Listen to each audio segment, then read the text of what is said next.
కేజ్రీవాల్ కి కాసేపేమో ధైర్యం, కాసేపేమో భయం.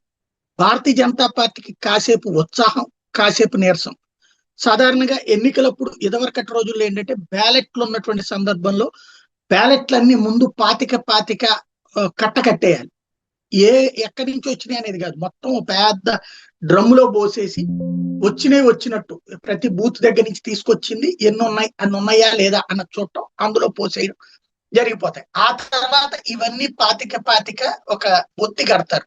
ఆ తర్వాతన అందరినీ కూర్చోబెట్టి ఒక్కొక్క బ్యాలెట్ ఇట్లా చూపించి ఎవరికి పడిందో అందులో పెట్టి అక్కడ పెడతారు. ఒకవేళ అందులో డబుల్ ముద్ర ఉన్నా, లేకపోతే సరిగ్గా లేకపోయినా, లేదా ఏదైనా రాసున్నా అవి పక్కన పడేస్తా ఉంటారు. ఇట్లాగా సాగిపోయేది. అప్పుడు మొత్తం ఎందులో ఎక్కువగా అంకె కనబడుతోందో అనే దాన్ని బట్టేసి కౌంటింగ్ అయ్యేది. అయితే ఇప్పుడు ఇది ఈవీఎంల కాలం. ఈవీఎంలలో ఏ ప్రాంతం నుండి ఓట్లు వచ్చినాయి అనేటటువంటి, అంటే ఎవరికి ఎన్ని అనేది ఎప్పటికప్పుడు తెలిసిపోతా ఉంటుంది. దాంతో ఒక ప్రాంతంలో, అంటే ఒక నియోజకవర్గంలో ఒక ప్రాంతం ఒకళ్ళకి అనుకూలం ఉంటుంది, ఇంకొక ప్రాంతం ఇంకొకళ్ళకి అనుకూలం ఉంటుంది.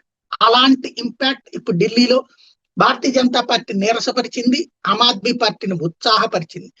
ఏదైతే జాట్లు ఎక్కువగా ఉండేటటువంటి ప్రాంతం, సిక్కులు ఎక్కువగా ఉండేటటువంటి ప్రాంతం, పూర్వాంచలీస్ ఎక్కువగా ఉండేటటువంటి ప్రాంతం, ఇట్లా వివిధ కోణాల్లో ఉండేటటువంటి ప్రాంతంలో ఒక కీలకమైనటువంటి అడుగు పడింది. అదేంటయ్యా అంటే ప్రధానమైనటువంటి సిచ్యుయేషన్ లో మార్పు ఎక్కడి నుంచి వస్తుంది అన్నటువంటి దగ్గర వచ్చినటువంటి సమస్య.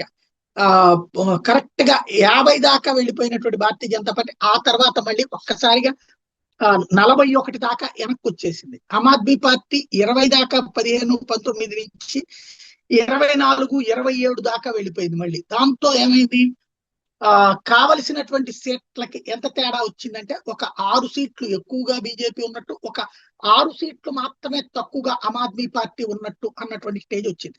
దీనికి కారణమైంది ఏంటయ్యా అంటే హర్యానా పీపుల్ ఎక్కువగా ఉండేటటువంటి ప్రాంతాలలో ఆమ్ ఆద్మీ పార్టీ పుంజుకోవడం, పంజాబీలు ఇప్పుడు ఆమ్ ఆద్మీ పార్టీనే ప్రభుత్వం, కానీ పంజాబీలు ఢిల్లీలో పంజాబీలు ఎక్కువగా ఉండే ప్రాంతంలో భారతీయ జనతా పార్టీ పుంజుకోవడం, ఇట్లాగా సమీకరణాలు మార్చుకుంటూ వచ్చింది.